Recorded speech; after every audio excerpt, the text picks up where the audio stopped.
Like with all marketing, it has to start with why. Who is your ideal target customer? People say, we just want more followers or we just want more sales. Be very specific about your goals.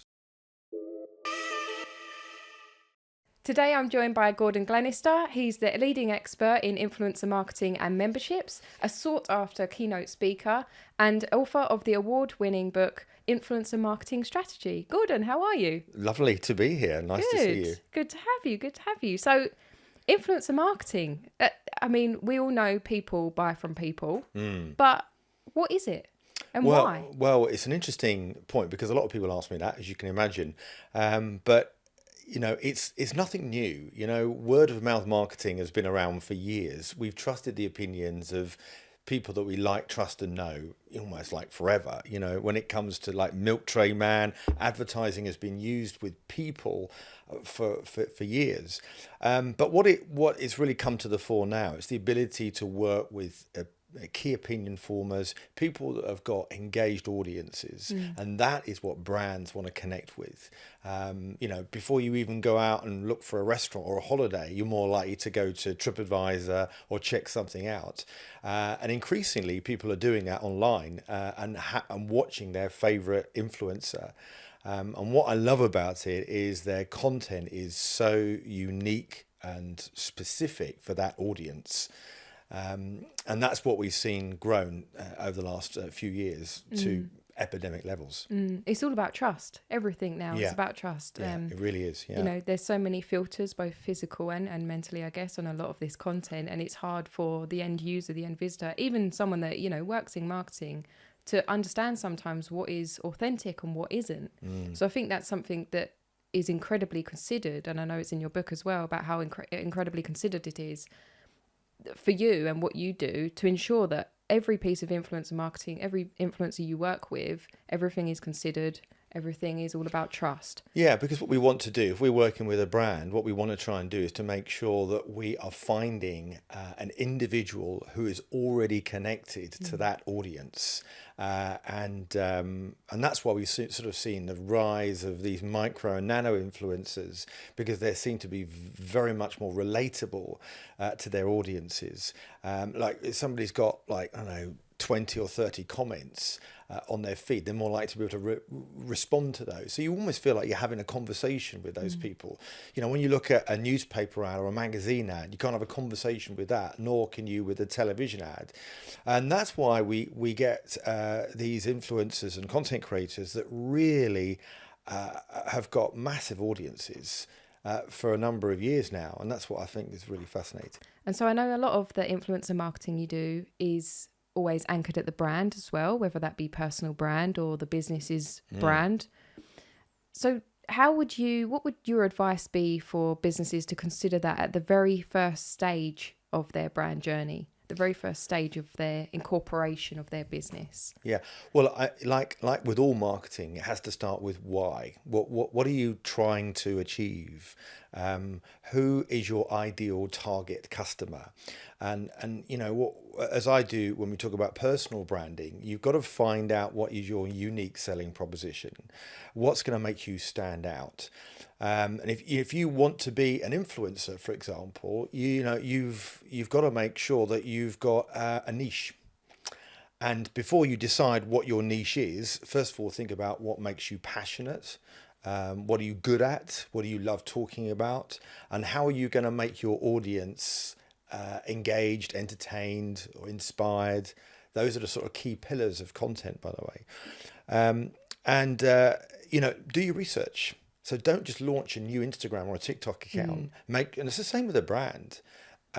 Is make sure that before you decide what your message and what your story is going to be, you need to determine, well, who else is speaking about that subject matter, and what is my message that's going to be a little bit different from what you already see that's there. Because if you don't, it's just going to feel like bland content. Yes. The average person now scrolls the Eiffel Tower every day on their phones. We've got like just over 2 seconds on a TikTok for you to stand out. So the hook is everything. One of my key lessons I say to people all of the time is when you are scrolling down and you're liking and you're commenting or sharing, why are you doing that? What is it that's made you stop? And remember that, because if you're doing that, other people are doing that too. So when you're creating your own content, either for an individual or for your brand, really think about the reasons why you're doing it. So could your content be more entertaining? Could it be more appealing visually? Could it be more controversial? So remember, you're not creating the content for you. And does it look pretty? You're creating the content for your audience. Yeah, 100%. And so what would you say are the top influencer marketing trends we can expect for the rest of the year? Well, I mean, if you think about the influencer marketing industry in 2016, it's $1.6 billion globally. It's already now over 24 billion. So it is growing all of the time. A big part of that growth has come from performance marketing. And the reason for that is because in the early days of influencer marketing, it was very much top of funnel. It still is, to be fair, which is growing brand awareness. But what we're now starting to see with greater technology and greater analysis of influencers by using unique tracking codes and stuff like that, we're starting to see influencer marketing becoming much more involved in driving conversions, driving sales. You know, we've seen now examples of influencers, particularly fashion, talking about a particular product, and then in minutes it's sold out. Why is that? Well, because actually, the people that are following those individuals are not just seeing an item of clothing, but they're getting a whole features and benefits. They're getting unlike when you go into a store and you just see a flat lay and you see a whole lot of clothes. It's a lifestyle that comes with it. It's a lifestyle. You've got your personal assistant. It's somebody that you can talk to. It's like they're talking to you. I've just highlighted fashion there, but if we look at food, feel like you're in the kitchen with that person, and you're totally engaged in that experience, and that's why they've become so much more relatable, because they've built this trust. And because they've built this trust up, and that's why lots more influencers are now creating their own product ranges. So that's going to be another big growth area. And we're starting to see that already. I mean, look at what Molly May did when she was involved with Pretty Little Thing. And there's lots of other examples of celebrities now getting on the back of it, thinking, well, what else can I sell? Also, growth in B2B marketing. We've been talking a little bit about, consumer type marketing, but actually we shouldn't forget that within finance, within technology, within insurance, within these other B2B sectors, there's a huge growth in influencer marketing. Now, they may not be referred to as influencers or either creators. They may well be consultants, authors, speakers, entrepreneurs, but they all have the ability to influence in some shape or form. And live streaming as well, that's been huge. A lot of that, of course, steered from what came from Asia. But if you look, I mean, I know it's controversial, but if you look at what OnlyFans has done, it's been absolutely phenomenal. And forgetting the adult content element of it, generally, what I find fascinating about that is effectively is creator to audience monetization, and then being able to, and it's happened in the gaming industry as well, they're able to completely connect, and the fans love it because they're effectively donating. They're saying they're being personally entertained, and in some cases they're getting a personal experience, whether it's for a gaming or for an adult show, or whatever it is. But I think this element of personalization is we're going to see a lot more of that. And obviously AI is going to make a big difference in influencer marketing. And we're already starting to see CGI content as well start to really, I don't know if you saw the Maybelline stuff that the big brands are starting to do more. And there was another one with Nike on the underground, and all the tubes were looking like shoes. That was really good. So I think what we've also got, we're starting to see these AI AI tools being used in content creation. And I think we shouldn't underestimate that it takes, that some of the big content creators, there's a lot of work that they have to do. It's not like, oh, let's take a picture and post it. Yeah. It's a lot more than that. Yeah. Particularly if they've got to go out on location. Remember, those creators, they are as interested in a successful campaign as the brand. Yes. It's not just, oh, I'll just sling this up on my feed, because that just damages them. Yeah, 100%. Why would they want to do that? Yeah. What I also see is long-term brand ambassador programs. So it's in the same way that if you watch an ad on TV, you don't go and buy it straight away. So effectively, if brands are connected and immersed with content creators as ambassadors, they're likely to be with them for a much longer term period, and therefore their audience are used to seeing that brand and connect in a much more cohesive way. Yeah.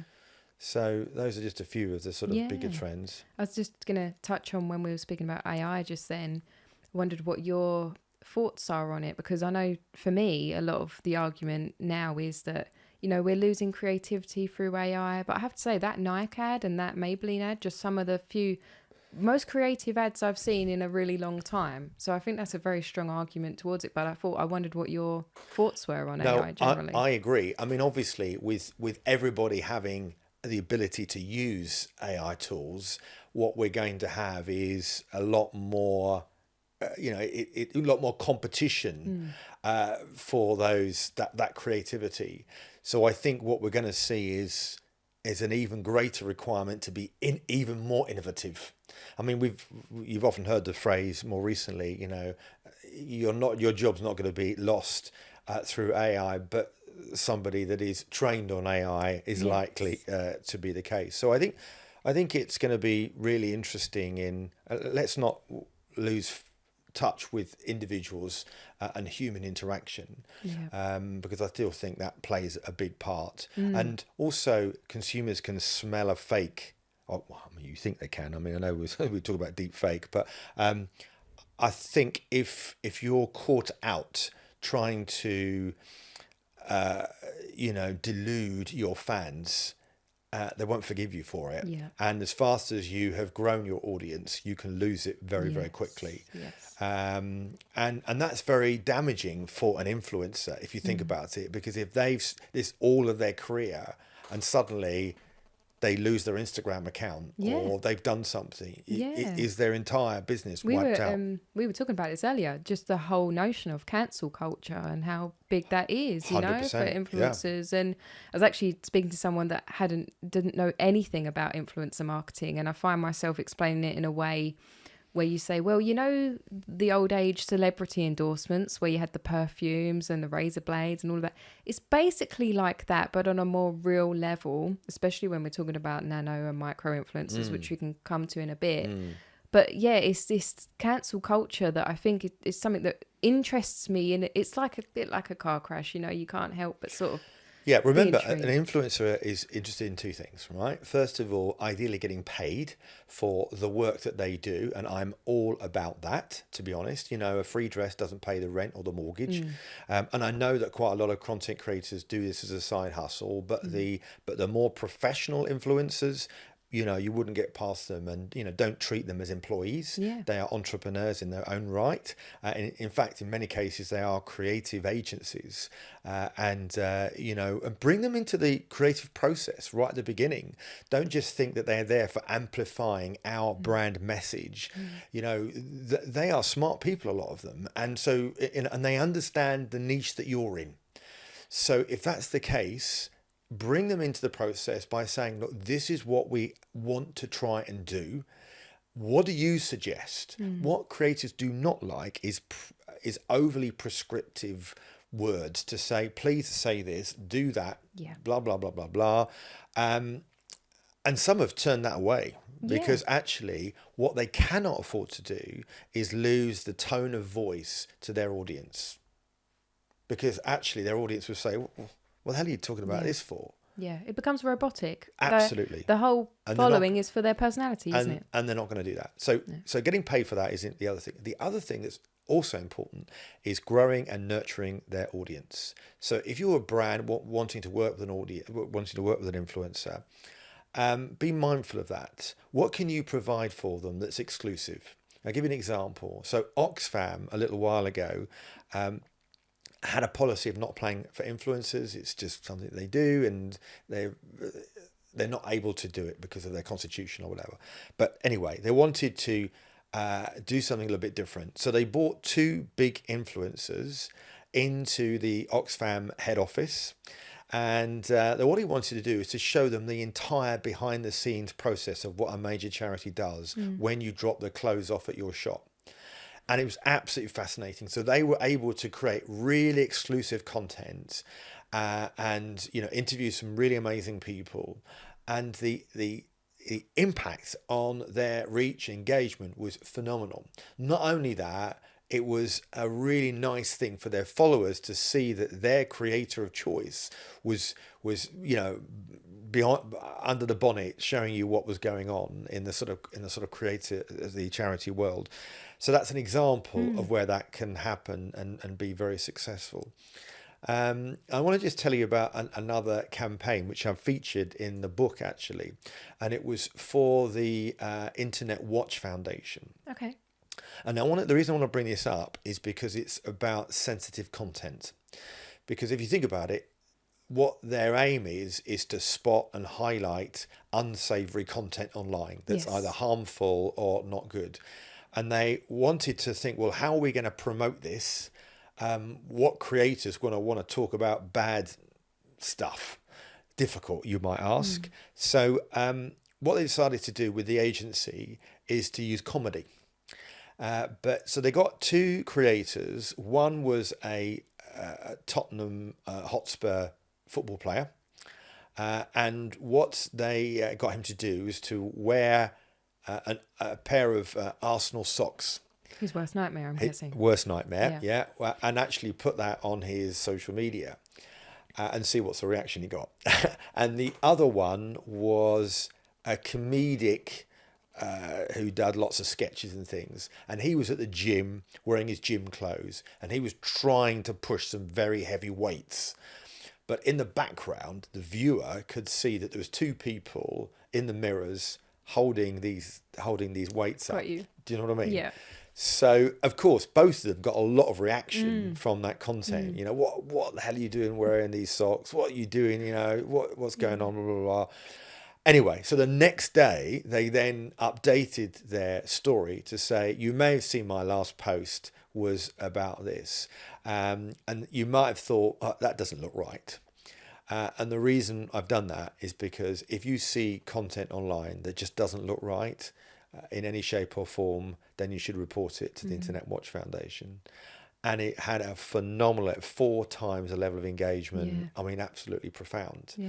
So can you see how you can use influencer marketing in a really effective way rather than just using them to sell products? Yeah. I've used an example of a charity and a very personal story. They're a really great way of, otherwise, like myself and I know many other people would just continue scrolling. So that is such a great way to cause engagement. And because what you want to try and do is you need to, as I said, you need to stop people from stop the scroll. Yeah. And, these content creators are good at that because they know what content. So leave them to do that.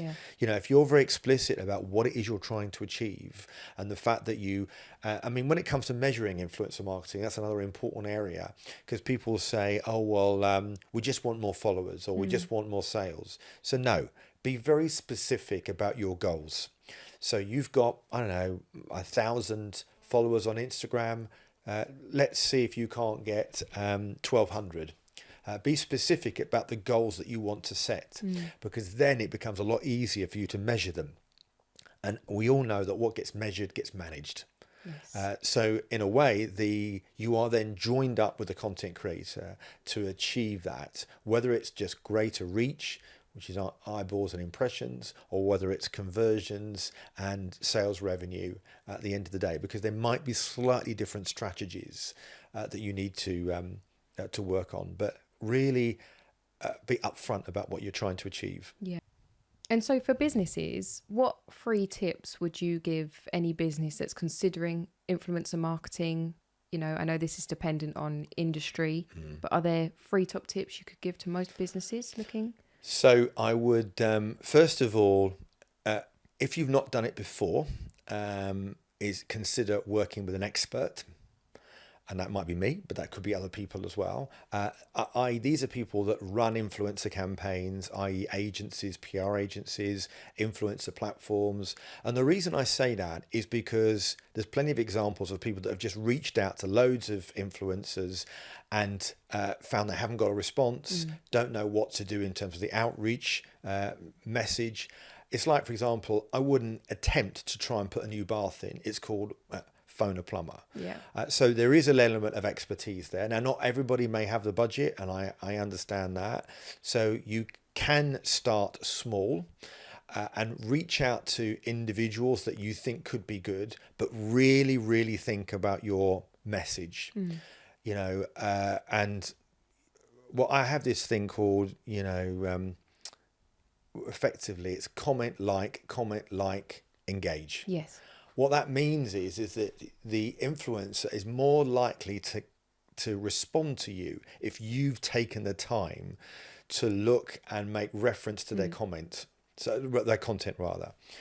In the same way that I get pitched a lot for people that want to be on my podcast show, and the ones I like are the ones that said, I really like the episode that you did about this. This resonated with me a lot, so much so that we'd like to propose a guest that could be a really good fit for you. Is that personalization? Personalization. What they hate more than anything else is, dear influencer, we'd like you to do this, this, and this, you know. And unfortunately, because they get so much of that crap, you know, trying to get through to them can be quite challenging.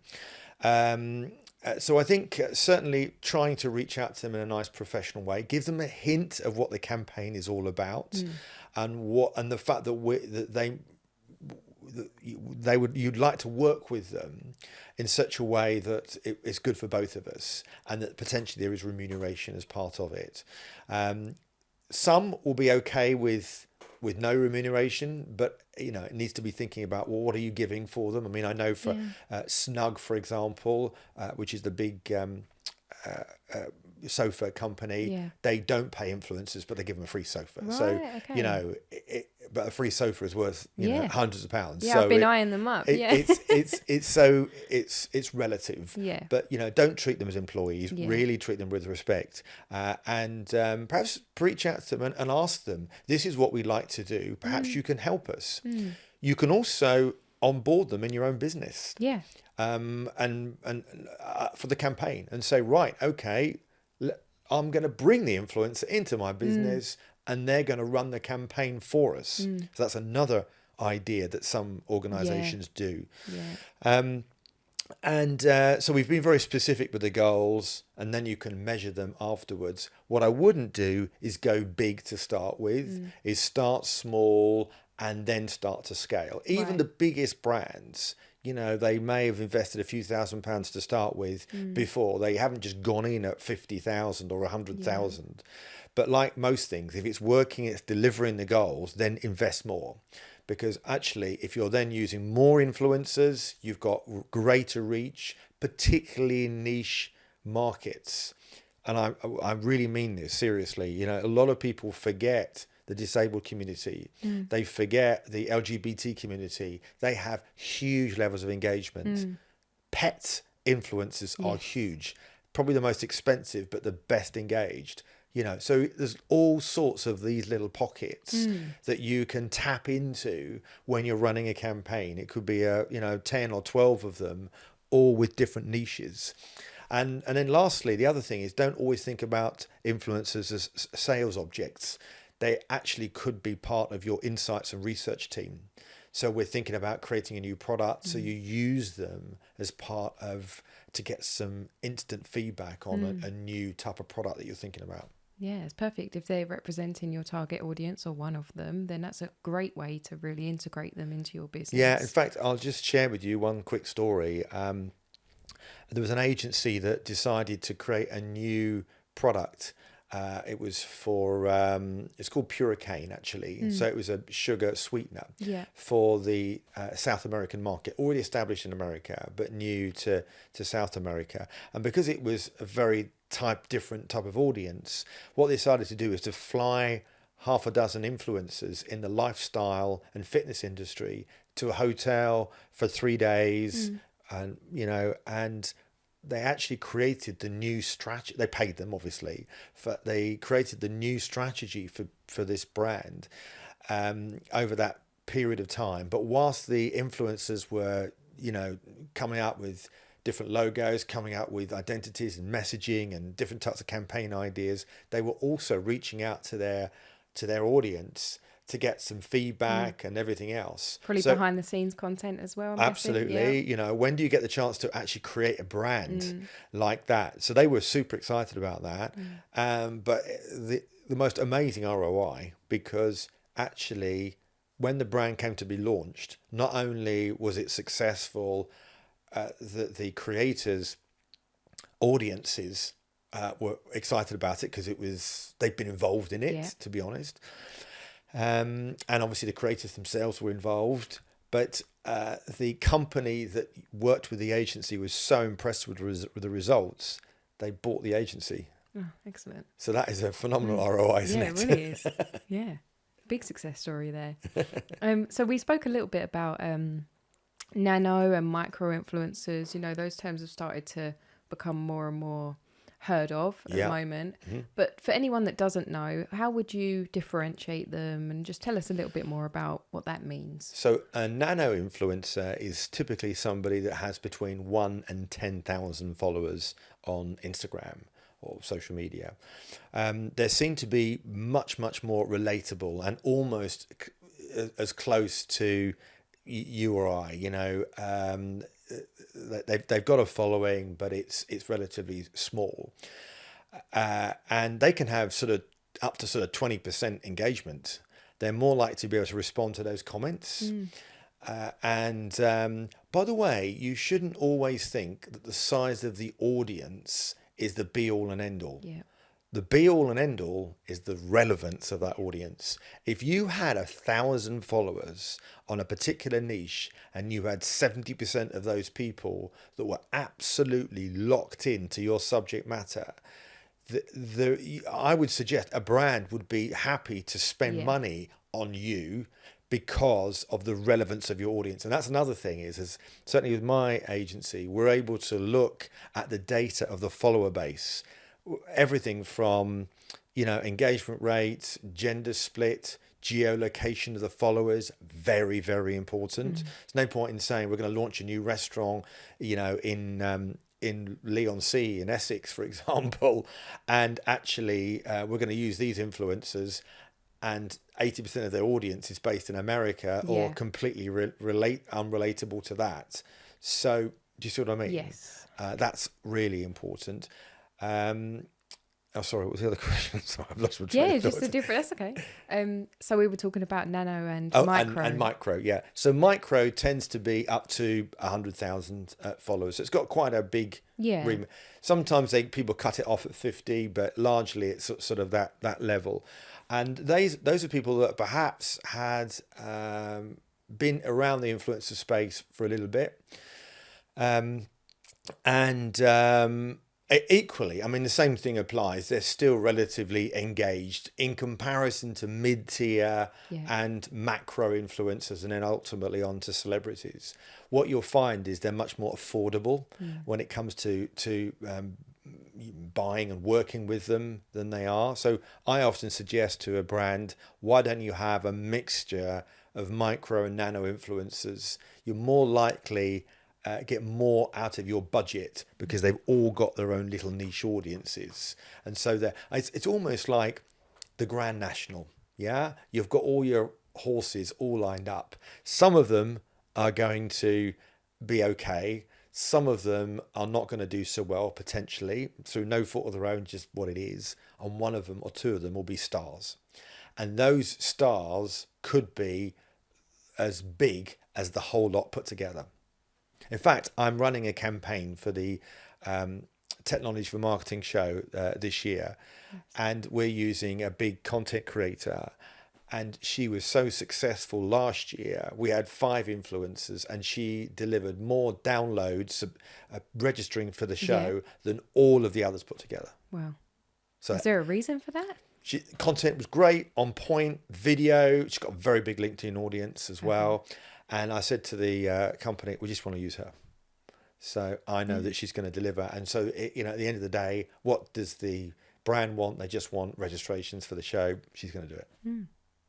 What would you say your career highlight has been? It's this. Yeah, well, it's a commendable highlight. Well, I'll tell you for why, because there's a really interesting story here. Writing a book was something I never even dreamed about. I didn't set out to write a book, for sure. I entered this industry in 2018 from the association world, not even thinking I was going to be entering the influencer world. I set up the UK Association for Influencer Marketing through the BCMA. And it was only then that I thought, how are we going to get this message out? So I started a podcast, which was one way to do it. And then I went to a show and I happened to see a load of these business books without one on influencer marketing. So I asked Kogan Page, who were the publishers at the time, and I said, have you got a book on influencer marketing? They said, no. So I said, okay, right, well, perhaps I better write one. I'm thinking, oh my God, I'm writing a book about nothing I know about. This is crazy. But what I thought was, how about I just interview loads of really influential people in the industry, a mixture of brands, agencies, whatever, a whole rammet. And I put my own version of that. And I have to say, the reason why I'm so proud of it, because Kogan Page put me forward for the Business Book of the Year for the first year I've ever written a book. And I reached the final in London, took me down to this wonderful hotel. I had 2 influencers on either side of me. And I thought, how is this possible? I mean, a year ago, I was in the promotional merchandise industry, and now I've got this book. What then happened next was incredible, because there was a company in Brazil who was a media production company and a training business. And they wanted to translate the book into Portuguese. Wow. But they also wanted to make a documentary for the Brazilian audience, and they asked me if I wanted to be part of it. Amazing. So I said, okay then. You do, right? And they flew me over to Brazil, and we had the premiere in this big cinema in Sao Paulo. I mean, hundreds of people, like journalists there, and I'm like the big guest. I was 3 hours signing books, which is insane, right? I was on the stage afterwards for an after panel. And when I was in the audience, I'm seeing the whole big screen come up with the music. And it's like, what is all this? You know, one of those surreal moments. Yeah, exactly. Yeah. So that was a really special moment to see that. And what I was particularly pleased about is the impact I seem to have had on the people that came up. They were really chuffed to be associated with me at the time, and that's what's made me think a lot more about why it's important to have a strong personal brand. And I've created a program to help people do just that, because and I've used my own story to help people. And now what I want to do is to find, because we've all got a story, we all really have, and sometimes we don't know it. It needs somebody else to just unlock it. Oh, amazing. Now, the last question I have is something that's been very recently spoken about, a lot on TikTok, funnily enough, but just social in general. And that's this notion of if influencer marketing is dead.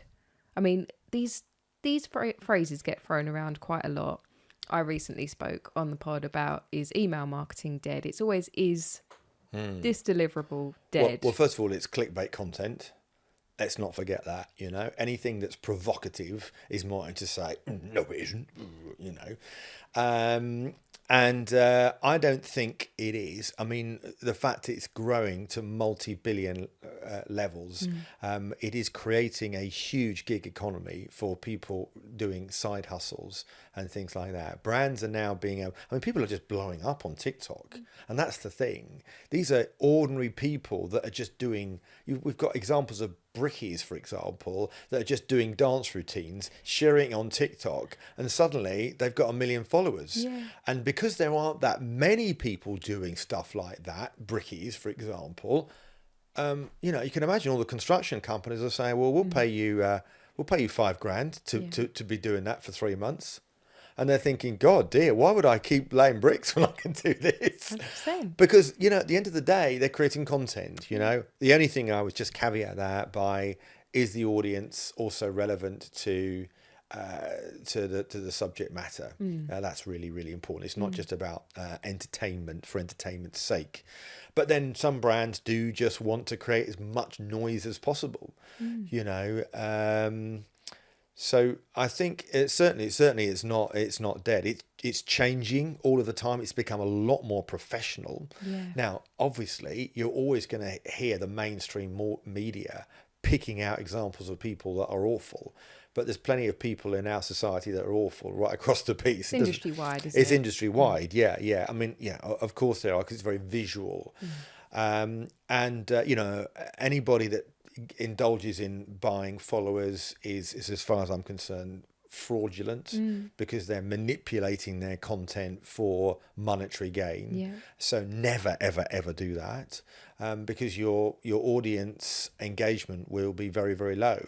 And, you know, as somebody that buys influencers, you know, what I'm looking for is individuals that have high quality content, a high engagement rate, high follower growth, and a total relevant audience. Yeah. And if I don't have those things, I'm working with somebody else. Excellent. Well, it's been a pleasure talking to you, Gordon. Thank you so much for coming in. My pleasure. And if influencer marketing is something you're interested in, just get in touch.